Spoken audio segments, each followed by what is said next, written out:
blá blá blá, no YouTube, no X, em meio ao julgamento do núcleo crucial do golpe. Vamos mostrar imagens do julgamento. Temos aqui, né? Claro. Temos Xandão falando, temos alguns momentos que a gente separou, porque hoje é o dia da leitura do relatório, e o Alexandre de Moraes já fez isso, o relatório onde consta ali, no qual consta todo o arcabouço do golpe, todos os detalhes do golpe. Depois teve o Paulo Gonet. Paulo Gonet pegou pesado, hein? Paulo Gonet relembrou todos os detalhes do golpe também. Punhal verde e amarelo, os acampados em frente ao quartel incitados pelo Bolsonaro, os ataques às urnas, a reunião com os embaixadores. Ele foi meticuloso ali na hora de apresentar os argumentos do Ministério Público. O que você achou? Até porque Ricardo Noblat, que não viu, acabou de ser citado pelo Demóstenes Torres, advogado do Almir Garnier. Ele está querendo pegar um tweet do Noblat e colocar num patamar, num padrão Bolsonaro, num padrão golpista. Olha que malabarismo. Ele pegou o tweet do Ricardo Noblat, ele pegou uma curtida do Túlio Gadelha, num post, e ele pegou um comentário do Boulos para dizer que liberdade de expressão abrangeu aqui, eles têm que abranger também os golpistas. Eu achei um malabarismo inacreditável. Diga aí, Ricardo Noblat. Não, deixa dar a palavra ao nosso doutor Demóstenes Torres. Vamos ouvi-lo? Vamos, até fazer porque a criminalização do dissenso. Eu pego aqui uma reportagem, né, que mostra um caso em que aconteceu recentemente, em que Boulos, Ricardo Noblat, um jornalista, e o deputado federal Túlio Gadelha fizeram. Queria saber que fonte é essa emissoras de rádio, né? Entre aspas. Ou nos locais próprios, né, da manifestação, uma manifestação, várias manifestações. No Twitter, Boulos disse: um lembrete para Bolsonaro. A dinastia. Parou? Ei, parou por quê? Porque parou, tem muito. Ele falou, ele hablou. Demóstenes falou, me deu um pau, já volta o vídeo. Mas vocês viram ali que ele já citou Ricardo Noblat e depois ele vai ler o tweet do Noblat, vai citar uma curtida do Túlio Gadelha e vai citar um tweet do Boulos para dizer que, olha, se nestes casos a justiça achou que não deveriam pagar pelo comentário, por que o Bolsonaro, por que o Almir Garnier, por que os golpistas? É uma forçação de barra inacreditável do Demóstenes Torres, mas é isso, ele não tem como defender essa gente. E aí ele fala, eu recebi uma reportagem, que reportagem? Deve ser Terras Brasílias, deve ser aquelas máquinas de fake news. É porque só eu que não viu, eu tava tomando banho quando ele falou isso aí.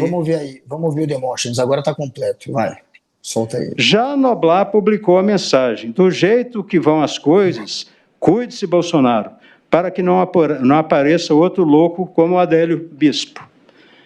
E em referência ao autor da facada, né, sofrida pelo então candidato a presidente, em referência ao Adélio, naturalmente. E, por fim, o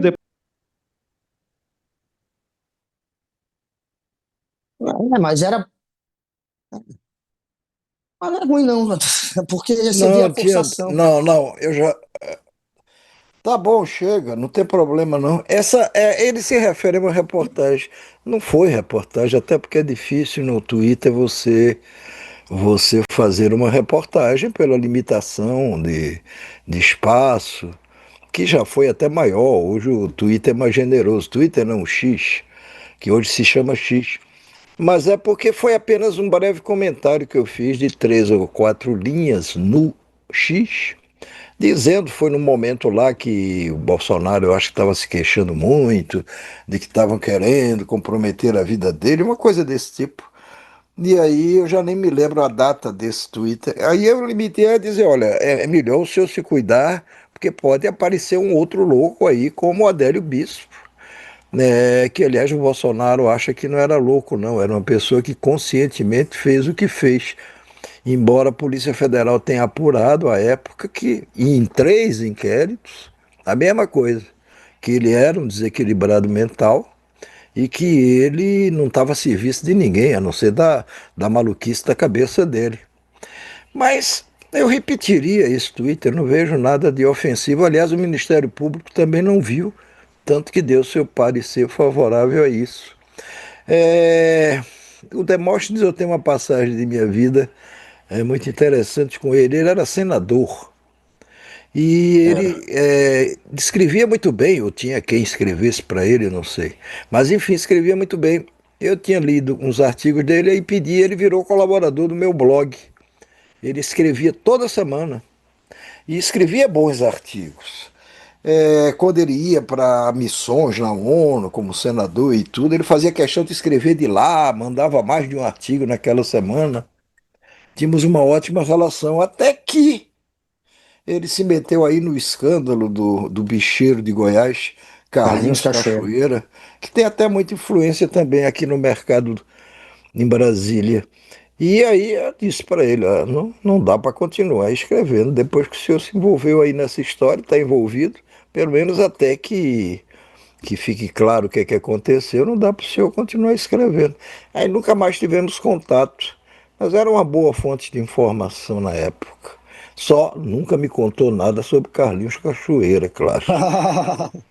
Carlinhos Cachoeira era o Agora, patrão dele. Se vocês forem atrás da história, o Carlinhos Cachoeira tratava o Demóstenes como se fosse um empregado. Eu fiquei chocado que o Demóstenes, na época, tinha a imagem de o combatente da corrupção. Eu me lembro que a Veja tinha feito uma capa, os três mosqueteiros. Eles pegaram como se fossem os três mosqueteiros e colocaram três senadores. Eu me lembro que um deles era o Demóstenes, como se fossem ali os arautos da honestidade, os caras que estavam dando um jeito de acabar com a corrupção na política. E logo depois vem essas mensagens do Carlinhos Cachoeira tratando o Demóstenes como um empregado. E eu ficava, caraca, esse cara é senador, e o outro, que é o bicheiro, fala desse jeito com ele. E ele se comportando realmente como um empregado também ô nas Guga, mas me respostas. diga uma, Mas enfim, Guga, é assunto me passado. diga uma coisa. Primeiro eu quero elogiar como você está bem vestido hoje. É verdade que o nó da gravata não está perfeito. Eu sei que a sua mulher, a Lígia, que é muito prendada, ela sabe dar um bom nó, mas ela não está aí, está viajando. Então Pois é. talvez por isso o nó hoje não esteja tão bem dado. E sei que você costuma se apresentar assim com muito estilo, principalmente quando vai ao Supremo, ao Congresso. Então me conta uma coisa, você deu uma passada lá hoje de manhã no Supremo, antes da gente chamar o nosso convidado, que tem que entrar logo, Ah, porque vamos. ele tem outros compromissos. Me diga, qual foi sua impressão lá? Alguma coisa que te chamou a atenção? Como é que foi? Então, é um clima de todo mundo sabe o resultado. Bolsonaro vai ser condenado. A dúvida é: vai ter alguma discussão sobre a dosimetria da pena? Vamos tentar pegar crime de golpe de Estado e juntar com a abolição violenta do Estado Democrático para falar que é um crime só e diminuir a pena? A discussão era mais ou menos em torno da dosimetria, mas com relação à condenação já está meio óbvio. E eu conversei com alguns dos advogados, claro, consegui tirar uma coisa ou outra ali deles, mas estão muito na defensiva, né? O Juca Oliveira, que é o do Braga Neto, ele falou que ia contestar ponto a ponto todos os argumentos que foram apresentados hoje pelo Paulo Gonet. Então eu quero ver, ele é muito competente, o Juca é muito competente, e eu estou curioso para ver porque tem alguns, como o Paulo Bueno, do Bolsonaro, que era esperado uma posição mais política do que técnica, né? O Vilardi, o César Vilardi, faria esse papel técnico. E alguns o Demóstenes mesmo, apesar dele não ter batido no STF, ele, de certa maneira, tentou desqualificar também a investigação. Mas o Juca é o que eu acho que é o melhor desses todos. Então é o que eu estou mais curioso para ver como é que ele vai fazer para contestar todos os pontos. O Paulo Gonet hoje ele foi bem meticuloso, ele falou de tudo. O Juca fala amanhã, não é isso? Vai acabar sendo amanhã, né? Porque ele é o Braga Neto vai ser, se eu não me engano, penúltima defesa ou a última, enfim. Então, o Juca é um excelente advogado e eu digo isso com a experiência de quem já foi cliente dele há muito e muito tempo, eu já nem me lembro mais em qual processo. Alguém me Renan Calheiros. processou. Não, não foi não. O do Renan foi um advogado daqui mesmo de Brasília, por sinal brilhante, mas aí depois ele ficou só como advogado da Caixa Econômica. Mas o Juca me defendeu num processo que eu não me lembro qual. E se saiu muito bem. Enfim, esse pessoal vive processando e não se contenta em, com levar desaforo para casa, dá nisso. E a gente tem que aguentar, porque, enfim. Mas o que eu vi, o que eu pude acompanhar a partir de um certo momento, é que realmente o que resta para esclarecer é. Eu acho que essa questão da dosimetria vai ter pena maior, pena menor, não sei o quê, vai ter, logicamente, vai ter discussão entre os ministros do Supremo, até que estabeleçam uma pena. Isso não vai ser tão simples assim. É a questão de, e aí, o Fux vai pedir vista, ainda tem murmúrios em torno disso, eu duvido que ele peça vista. Ele acompanhou, aliás, o Alexandre de Moraes deu uma indireta hoje, louvando especialmente o Fux, que tinha acompanhado todas as etapas anteriores desse processo pessoalmente e presencialmente também, ou seja, tirando um pouco ali a razão de um eventual pedido de vista do processo. E também eu acho que essa questão da absorção de pena, realmente, abolição da democracia e golpe, não é a mesma coisa, ou é a mesma coisa? Não é. Os vários ministros do Supremo já disseram que não é. São crimes distintos. Mas, enfim, vai ter isso. E vai ter a questão do, olha, e o atentado ali ao patrimônio tombado, ou apenas ao patrimônio público, não é a mesma coisa? Essa discussão vai ter, e é bom que tenha essa discussão, para que todo mundo possa acompanhar e entender e formar sua opinião a respeito. Agora, vamos chamar, antes que a gente perca o nosso refém de hoje, vamos você não seguir então, conseguiu enquanto a nenhum gente tem um contato até agora? Hein, Ah, Alice? Mas desde aquela hora? a gente tem umas imagens do julgamento hoje, não tem, A- Alice? a- Vamos, Como o bota Alexandre ver de se. Moraes tem mais falas, o Alice, vamos começar com o Paulo Gonet. Dá para colocar primeiro o Paulo Gonet, o doutor Paulo Gonet, porque quem chama de Paulo Gonet é assim, Guga, que é íntimo de todo mundo. Claro, eu Eu não faço. sou. Claro, então tem essa, né? Ele não apresenta, não diz doutor Paulo Gonet, procurador-geral da República, tem gente que não sabe. Então, o doutor Paulo Gonet, procurador-geral da República, foi quem fez a denúncia, denunciou todos os réus e a denúncia foi aceita pela unanimidade da primeira turma do Supremo. E ele, embora tenha falado antes tenha falado depois do Depois do ministro Alexandre. Alexandre de Moraes ler o seu relatório, mas vamos começar com pelo menos um trecho da fala do Paulo Gonet e depois a gente pode comentar algumas das falas do ministro Alexandre de Moraes. Vamos ouvir o Boné, então. Uma tentativa de golpe de Estado, de quebra dos elementos essenciais do Estado de Direito Democrático, decorrente do desmantelamento da independência de poderes, não se dá à compreensão sem que se articulem fatos e eventos múltiplos, de ocorrência estendida no tempo, que conformam o comportamento punido pela lei. No golpe que se consuma, a fratura do regime constitucional se distingue pelo efetivo apoderamento da estrutura estatal, à margem dos mecanismos previstos na ordem jurídica, o que é de imediata percepção. Já a tentativa de insurreição depende de inteligência de eventos, que, desligados entre si, nem sempre impressionam sob o ângulo dos crimes contra as instituições democráticas, mas que, vistos em seu conjunto, destapam uma unidade na articulação de ações ordenadas ao propósito do arbítrio e do desbaratamento das instituições democráticas. Porrada, né? Porrada. Tem um outro trecho do Gonê que é muito melhor do que esses. É quando ele diz: quando o presidente da República e o ministro da Defesa se reúnem com comandantes militares, sob sua direção política e hierárquica, para consultá-los sobre a execução da fase final do golpe, o golpe, ele mesmo, já está em curso de realização. É bom essa frase. Essa frase é muito boa. Porque é um xeque-mate, né? A pessoa, ele não fez nada, ele só cogitou. Não, ele convidou, ele fez decreto, ele chamou as Forças Armadas. Então, já estava em curso. Vamos lá, vamos ouvir. Agora bota. Não, eu acho que não tem essa frase não, né, Ulisses?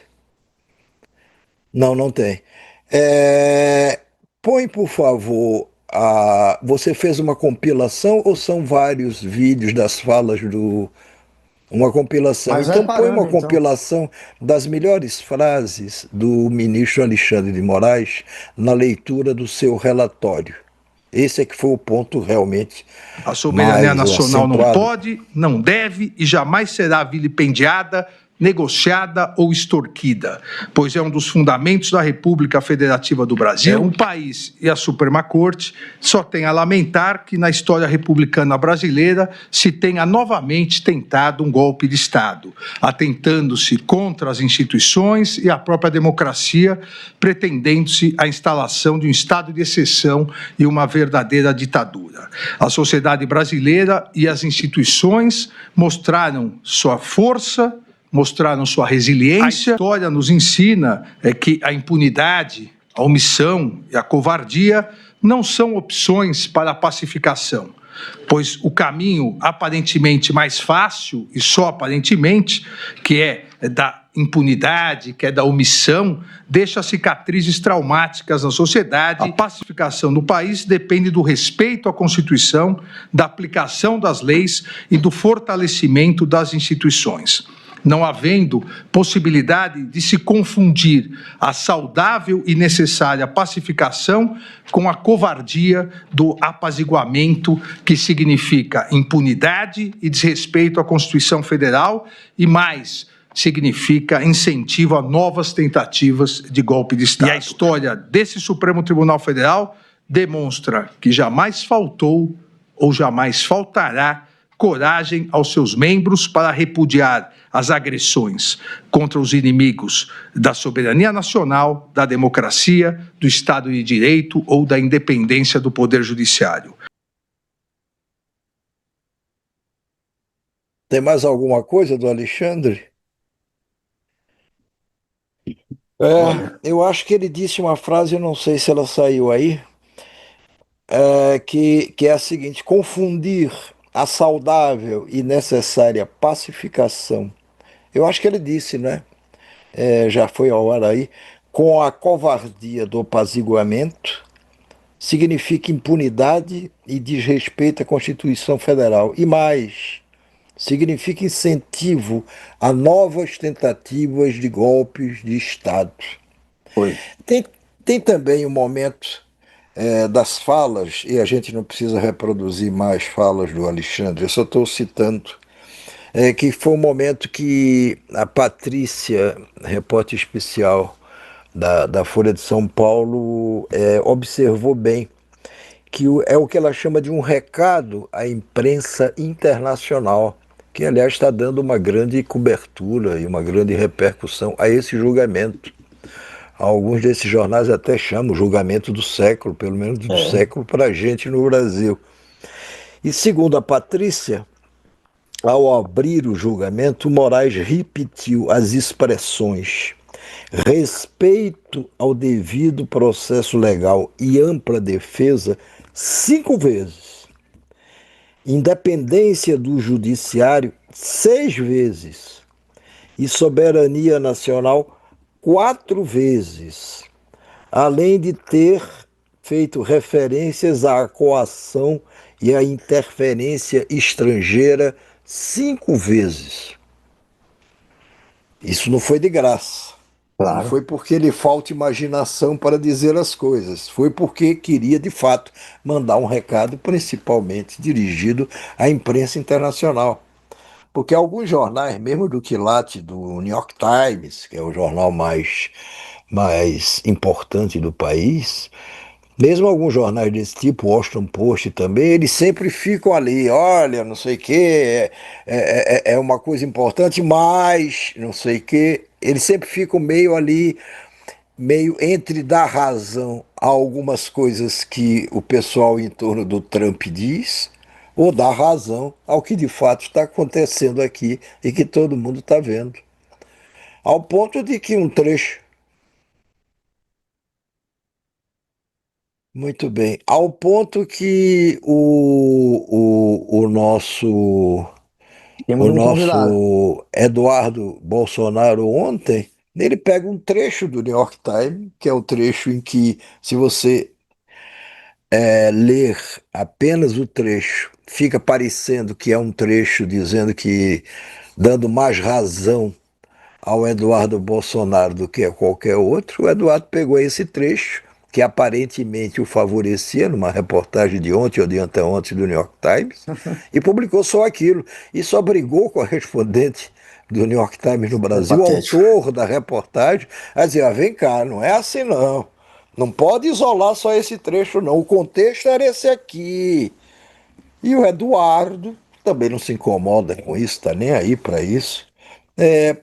Levou novamente esse tranco, e um tranco vergonhoso, né? Ou seja, ele está manipulando até trecho de reportagens de jornais.